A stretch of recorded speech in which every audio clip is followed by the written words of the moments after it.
Olá, sejam muito bem-vindos a mais um Coopert Biotalks e eu vou receber aqui Rodrigo Lima, ele que é diretor-geral do Agroícone, que participa há 15 COPs, ou seja, tem um grande entendimento, expertise de tudo o que acontece em relação às mudanças climáticas e isso relacionado também à agricultura e agropecuária. Seja muito bem-vindo, Rodrigo. Obrigado, Renato, é um prazer.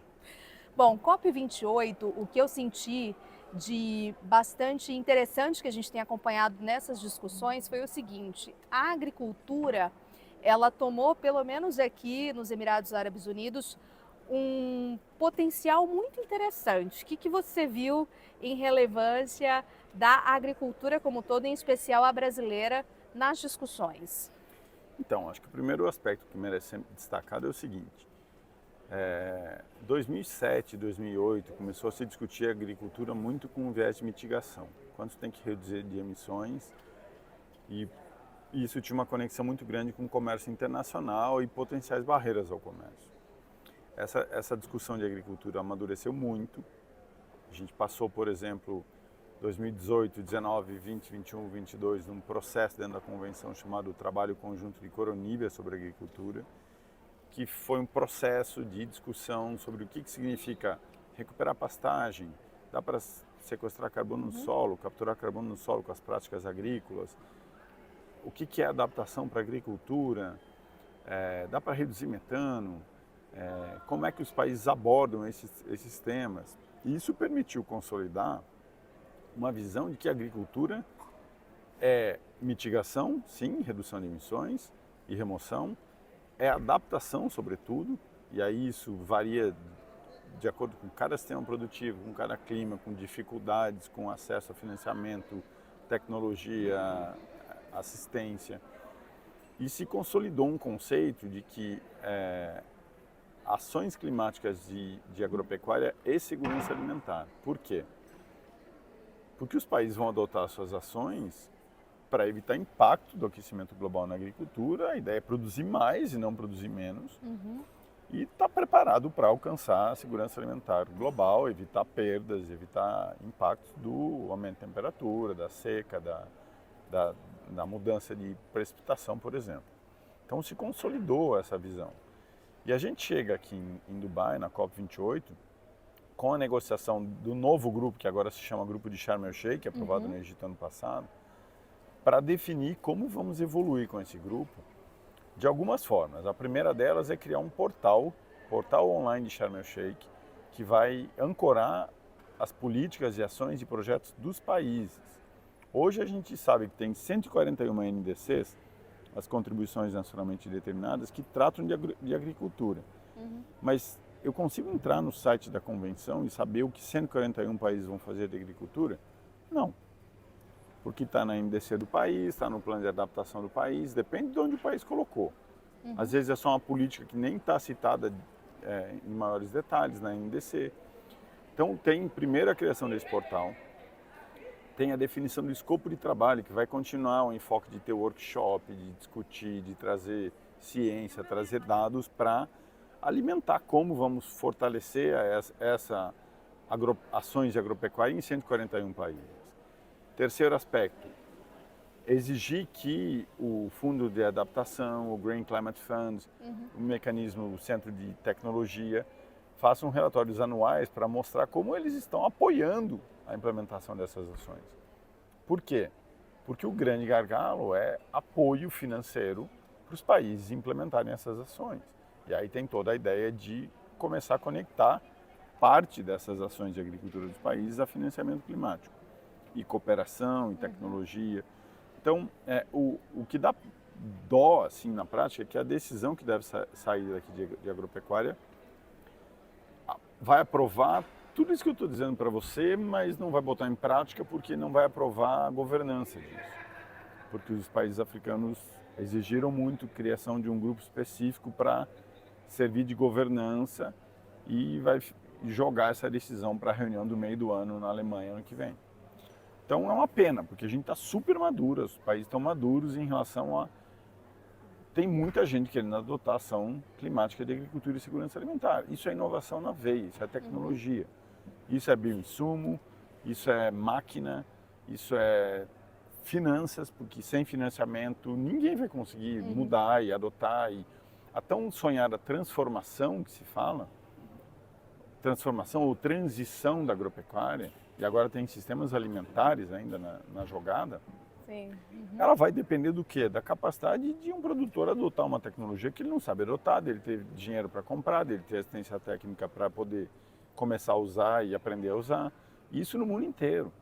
Então, acho que a visão de que a agropecuária é super importante dentro da agenda climática pelo lado da adaptação, isso está dado. Porque quanto mais efeito climático extremo a gente tiver, pior é para a agropecuária em qualquer lugar do mundo. E a gente está vivendo muito isso no Brasil hoje em dia. Não só o Brasil. Então, adaptação, super vivo. Potencial de reduzir emissões? Sim, porque a gente adota plantio direto, faz integração lavoura-pecuária-floresta. Quanto mais eu produzo, reduzindo emissões. Ótimo, a gente está navegando nisso de forma bastante forte. O Ministério da Agricultura apresentou aqui o balanço do Plano ABC 2010-2020. A gente quase, eu não lembro se é 180% da meta alcançada, ou seja, é muita área adotando tecnologia de baixo carbono, o que mostrou que o Brasil tem uma força nessa agenda. E aí tem o Plano ABC+, que fortalece ainda mais o Plano ABC+, até 2030, e a gente já está começando a pensar em 2040.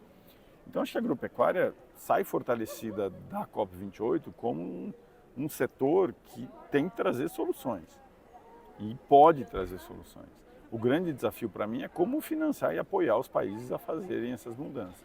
Então, e a questão do financiamento, a gente sabe que até a comitiva do governo esteve aqui anteriormente para tentar buscar recursos dos fundos de investimentos. A gente sabe que Emirados Árabes Unidos, os sauditas também têm os maiores fundos mundiais, é uma região onde há muitos investimentos e, claro, há a possibilidade de aportes onde está o foco. E a agricultura, a agropecuária brasileira, a gente sabe também que a realidade é que existem sim, de fato, pastagens degradadas, e uma das linhas ali seria pegar esse aporte e investir nas pastagens degradadas. Esse é um ponto importante, por isso também a convergência de conexões aqui nessa região do mundo? Não tenha dúvida. O anúncio, né, do programa de recuperar 140 milhões de hectares de pastagem degradada, feito oficializado pelo Ministério da Agricultura aqui na COP28, reflete um potencial enorme de uma política de pegar uma área que tem ou está abandonada ou tem baixíssima produtividade e transformar em área produtiva. E aí você tem captura de carbono no solo, maior produção de pecuária, porque você vai intensificar, você vai conseguir aumentar a lotação de animais por hectare, porque pastagem bem manejada faz muito bem para o boi engordar, para o bolso do produtor e para o carbono.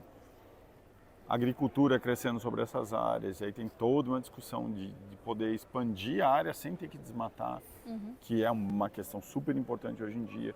E aí, claro, cai no gargalo de financiamento, você precisa de pelo menos $500 por hectare para recuperar uma pastagem degradada, de 500 a 1.000, $1.200 por hectare, R$3.000, tudo vai depender do nível de degradação da área.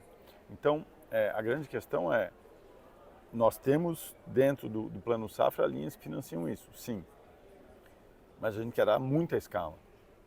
E como que o mundo que investimento, não estou dizendo doação a gente pode conseguir, é uma outra discussão, inclusive do grupo de Sharm el-Sheikh de agricultura, e investimento, e os árabes têm muito dinheiro para investir. Então acho que assim, eu arrisco dizer, Renata, que talvez seja a maior política de agropecuária de baixo carbono que existe hoje desenhada. Nós temos. Agora, como que a gente fortalece cada vez mais isso diante de uma agenda de desenvolvimento, de transparência, de comprovar a mensuração e mostrar que é possível fazer agropecuária de baixo carbono de verdade. Excelente. Falando um pouco de posicionamento do Brasil, tanto Ministério da Agricultura, CNA, Confederação de Agricultura e Pecuária do Brasil, quais foram os principais pontos-chave que você realmente viu e que esteve em relevância aqui durante a discussão? Saímos mais forte dessa COP28 e posicionamento do Brasil? Eu entendo que sim. O mapa estava com a secretária Renata coordenando a equipe da Secretaria de Inovação, Embrapa também presente. É muito bacana, sabe, acompanhar conferências do clima há vários anos e ver o quanto essa agenda amadureceu, que o governo que lá atrás participava, sempre participou naturalmente, mas hoje vem com uma delegação muito maior do Ministério da Agricultura, da Embrapa, a própria CNA com diretores e equipe, as mulheres do agro. Por quê? Porque isso aqui é uma agenda de desenvolvimento, isso aqui é uma agenda de evolução tecnológica e também de carbono. Então, é muito interessante ver essa evolução. E eu acho que é uma pena que a decisão de agricultura possivelmente vai postergar a implementação desse grupo de Sharm el Sheikh por conta dessa questão de governança, como eu estava falando, né, que vai possivelmente ficar para o meio do ano que vem, mas com uma maturidade em relação aos temas que precisam ser discutidos, de financiamento, de cooperação, do portal online para os países inscreverem os seus projetos. E a gente tem o ABC+, lá, o ABC+, já tem que ir direto para esse portal. Nasceu, tem que colocar lá automaticamente. Então, eu acho que sai fortalecido. E também teve a declaração de sistemas alimentares, que envolve a agropecuária, que envolve o uso da terra, mas não envolve só isso. Tem que entender, a declaração não é uma decisão da convenção, ela é um instrumento paralelo, ela é soft. Tem que entender como os países vão puxar essa declaração e esse grupo de 154 países, foram 134... até agora, né? Porque até nesse momento da entrevista a gente acabou de ver. Então, até agora, durante aqui a nossa entrevista, são 154 países, que é um documento, então, que trata ali tanto de questão de agricultura quanto sistemas alimentares resilientes e também ações climáticas. Então são esses 3 pontos, tem 5 principais objetivos e aí já temos 154 países até esse momento, ou seja, mais de 150 já assinaram. E aí são esses documentos, digamos que paralelos, mas que diz respeito muito ao nosso agro também. O Brasil é o 19º ali que está na lista. Então, como é que a gente pode ver documentos como este também, Rodrigo, para entender essa leitura? Então, esses documentos se aproveitam, né, Renato, o momento de ter uma conferência, quase 200 países, para reunir os países que apoiam um determinado enfoque e se comprometer e tentar criar uma agenda contínua de evolução, de construção, diante daqueles objetivos. Sistemas alimentares envolve a produção agrícola lá no campo, desde a semente, a muda, a produção mesmo, depois ao longo de toda a cadeia, até você ter o produto lá para vender para o consumidor, depois ele utilizando o produto. Então, a visão de sistema, ela é ampla, precisa se amadurecer como essa declaração vai avançar. E a ideia é que até a COP30 no Brasil, em 2025, se evolua. Eu acho que o acesso a crédito, Renata, e junto com isso, acesso à tecnologia e assistência é o gargalo para todo mundo. Porque adotar uma nova prática, adotar uma nova tecnologia, se eu não sei, se eu não tenho capacidade de fazer isso, se eu nem conheço, quanto menor eu sou, é mais difícil que eu faça isso. Isso é no mundo inteiro e no Brasil também. Então acho que a gente tem com essa agenda e essa COP fortalece o papel da agropecuária, do pequenininho de 2 hectares ao grande de 20 mil hectares, que tem que adotar a tecnologia. Qualquer tamanho de produtor que não adotar a tecnologia e inovação vai produzir pior, vai quebrar, vai ter prejuízo. Então é uma agenda de inovação. Eu não consigo enxergar que a agropecuária não seja importante para a agenda climática. E um aspecto que eu acho que é importante destacar é que a agropecuária, ela faz parte da solução climática, ela emite, claro que ela emite, porque como os outros setores emitem, só que ela tem potencial de reduzir emissões, como outros setores também têm.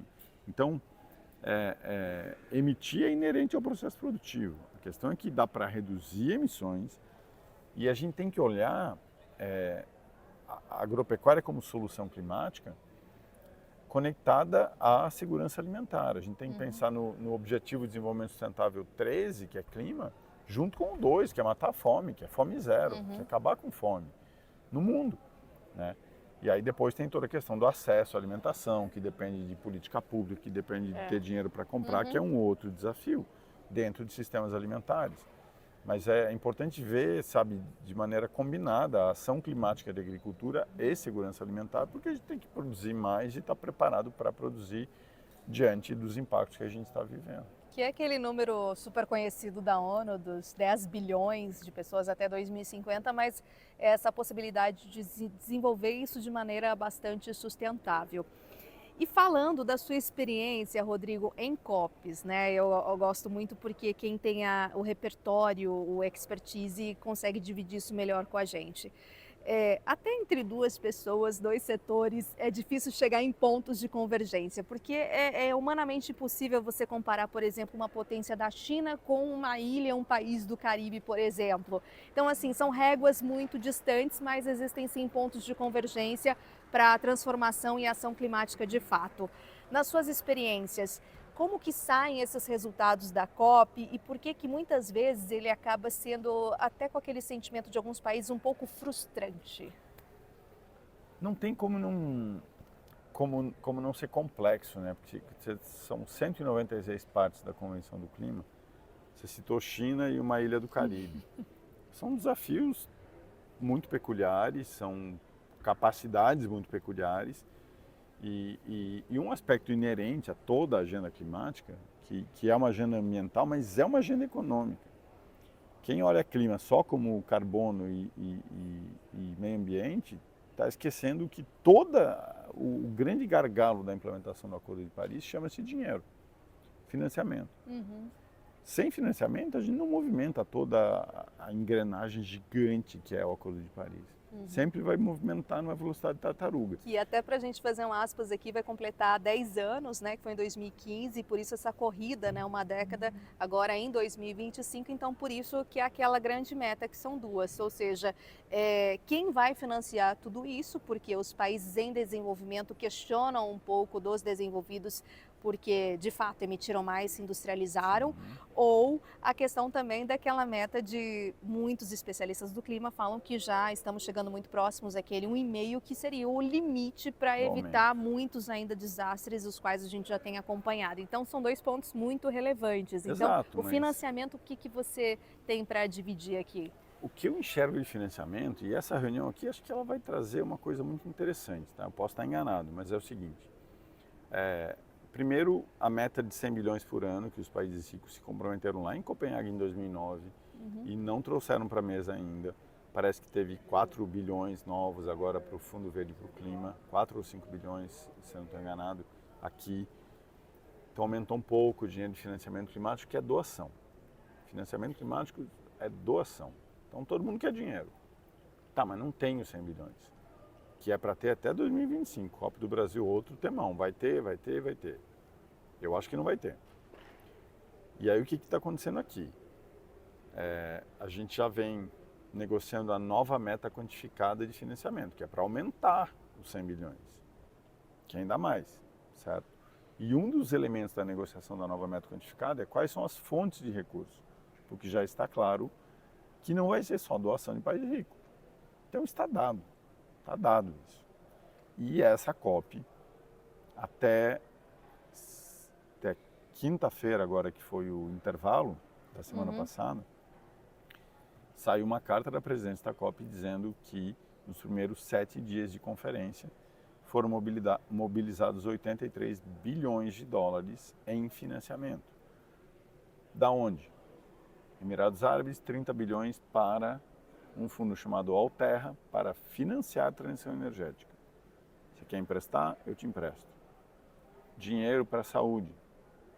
Dinheiro para a declaração de sistemas alimentares.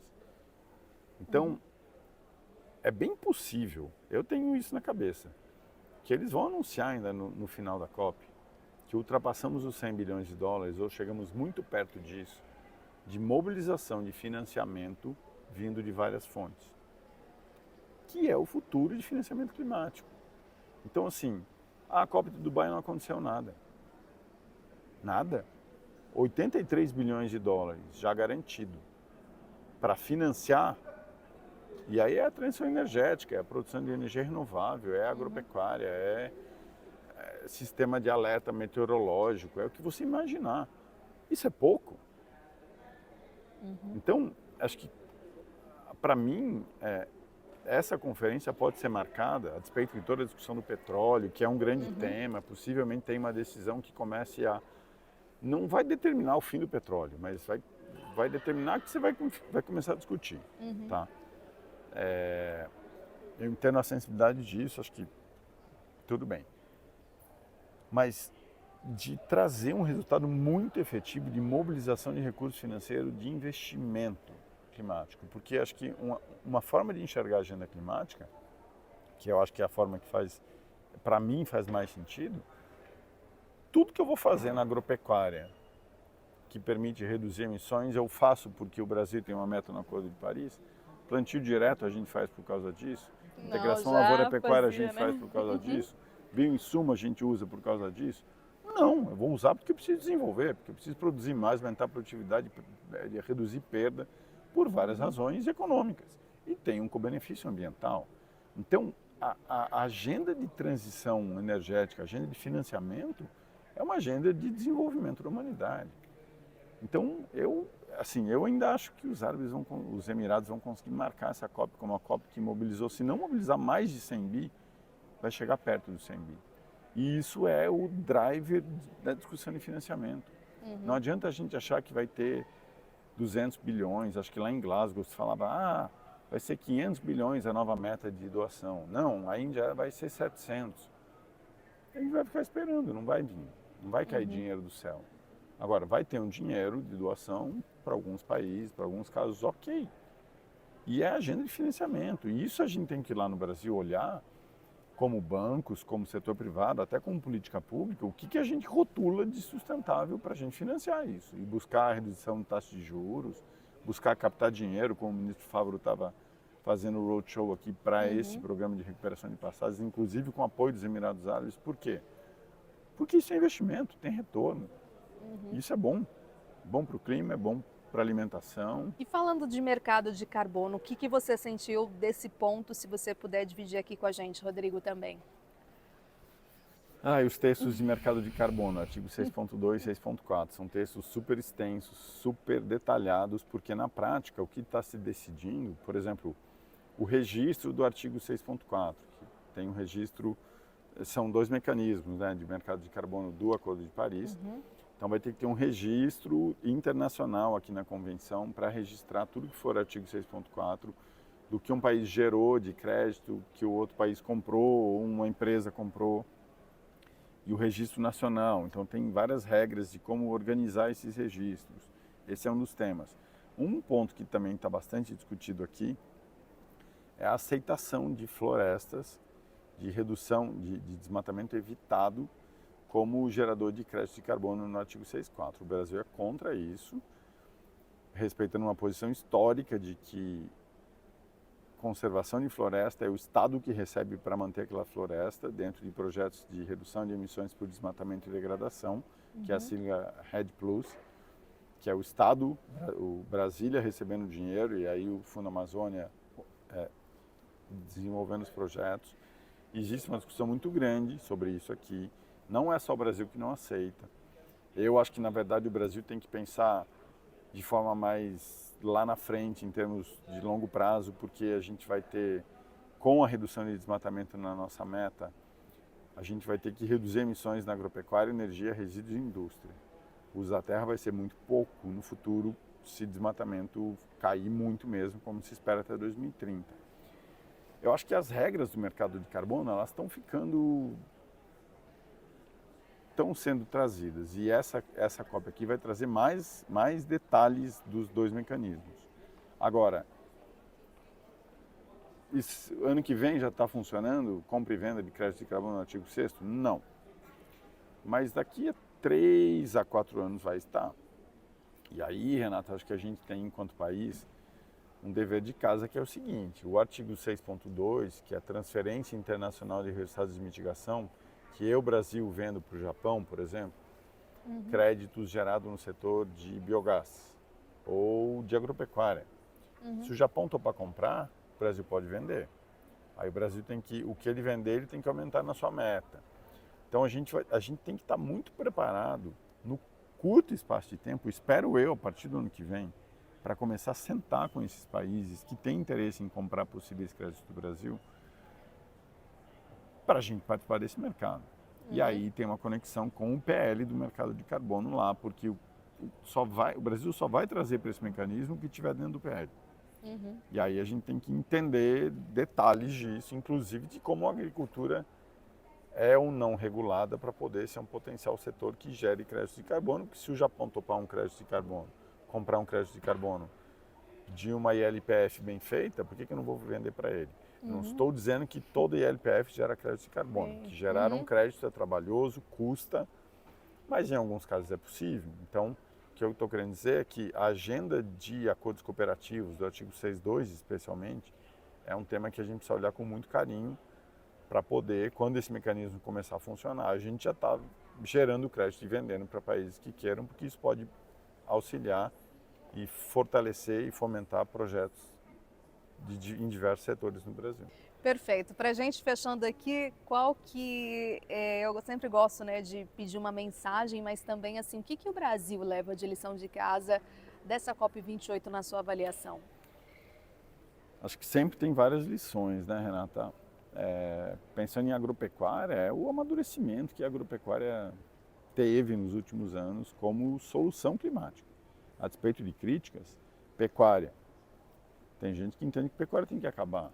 Eu entendo que pecuária tem que ser cada vez mais eficiente para reduzir mais emissões e produzir mais comida, porque tem muita gente para comer no mundo. A discussão de ser vegano, isso é uma outra conversa. Para mim é produção eficiente e reduzindo emissões e se adaptando. Agropecuária é mitigação, adaptação e co-benefícios. É assim que eu enxergo o tema e que não é só que eu enxergo, é assim que se amadureceu em toda a negociação até agora aqui dentro da convenção. Então acho que, primeira mensagem, a agropecuária se fortaleceu muito e vai precisar cada vez mais estar envolvida pelo financiamento, pela imagem, pela necessidade dos países terem suas políticas, e a gente tem a nossa, e agora temos que ver como é que vai ser com a atualização dos planos de mitigação e de adaptação também. Toda a agenda de seguros que a gente está discutindo no Brasil, de ter mais dinheiro para seguro, isso tem a ver com risco climático. Como que a gente se fortalece enquanto país, inclusive do ponto de vista de política pública, para poder financiar a agropecuária resiliente e que cada vez esteja mais preparada para enfrentar os impactos. Tem desafios também da organização da nossa COP, logísticos e vários. Olha, isso eu ouvi bastante, todo mundo assim, depois dessa COP aqui 28, é tudo muito grande, né? Assim, tem os dois lados, é tudo muito lindo, né? É bonito, mas também tem a questão de distância entre os lugares, mas e depois disso, e a organização do Brasil? Eu escutei muito sobre isso, Rodrigo. É desafiador, mas assim, o fato da gente não ter essa estrutura aqui não significa que a gente não pode sediar uma COP de cabeça erguida. E de peso, né? Sim. E assim, acho que trazer o mundo para a Amazônia, para enxergar o que significa a Amazônia e os desafios daquela região e dos povos da Amazônia é super importante. É muito fácil ficar falando mal da Amazônia e ficar criticando sem conhecer. Então, e isso é assim, a gente tem várias conferências de parte, às vezes em lugares que primeiro não tinha o Brasil já tem uma experiência gigantesca nessa agenda, mas eu já fui em COP em país que está começando a entrar na agenda e isso é importante, inclusive, do ponto de vista de educação, de conhecimento sobre um tema que afeta a todos nós. Então, acho que vai ser muito bom que o Brasil cedie a COP. Agora, a gente tem que estar preparado para fazer uma conferência, especialmente porque nessa conferência do Brasil você tem um tema muito forte, que é o conjunto de metas global para 2040. Não é toda a COP que você tem um grande tema na mesa. Na COP do Brasil vai ter. Qual é a ambição de redução de emissões que a gente tem até 2040 enquanto mundo? É no Brasil isso. Então a gente tem um temão, eu gosto de falar assim, na COP no Brasil. Tá certo, então obrigada Rodrigo Lima, diretor-geral da Agroícone, aqui com a gente em mais um episódio da Cooperty Biotalks, direto da COP28. Obrigado, Renato.